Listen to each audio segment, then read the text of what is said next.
On September 7th, Julio Cesar Chavez Jr. will enter the ring to face Vera right here in LA at Staples Center. I'm here at Outlaws.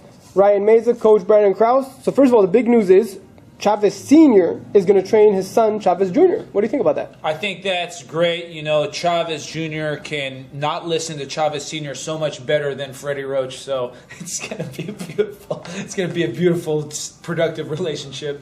You know, Chavez Jr. has always been, you know, the son of the great, the son of the superstar, and never really seemed to take too much interest in training hard and being the best he could possibly be. And I wouldn't really expect that to happen even with his old man in the corner.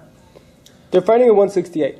Yeah. Is that good? Is that bad? What do you think? It might be better for Chavez because, I mean, hey, this dude's a heavy guy. He walks around at a heavyweight when he's not fighting, so it might suit him a lot better. And I do recall that when he weighed in 160 for his fight against Martinez, he looked pretty drained. He did. He looked like he looked very, very, very scrawny. The most fit I ever saw Chavez Jr. looked at 160 were his fights against Manfredo Jr. and damn it, it's fucking John Duddy. John Duddy. Those are the guys that I felt that he looked his most physically fit, like in shape, strong at 160, feeling good. But he didn't look like he made 160 comfortably against Martinez, even though he fought the fight and he blew up in a large amount of weight the next night. You know, maybe 168 will suit him a lot better. And Brian Vera is a viable contender. You know, he's definitely going to come with everything he's got. This makes for a good matchup because Brian Vera is not really known for being a boxer. He's a guy who likes to mix it up and be in your face all night long. Come forward, try to hit to the body, try to hit to the head, He's a fun guy to watch, and him and Chavez Jr. I think make a good matchup because Chavez he likes guys that come at him. Coach, who do you like on this one? Chavez Jr. is going to beat Brian Vera, and then you have to start competing at 168 because you got to hunt down Andre Ward. You know, that's the big money fight that both of these guys want. So, yeah, Chavez Jr. is going to beat Brian Vera. Brian Vera, just like Ryan said, he's going to be in his face the whole time, but he doesn't hit particularly hard. He doesn't have particularly straight, crisp punches. And I expect Chavez Jr. to be too much for him.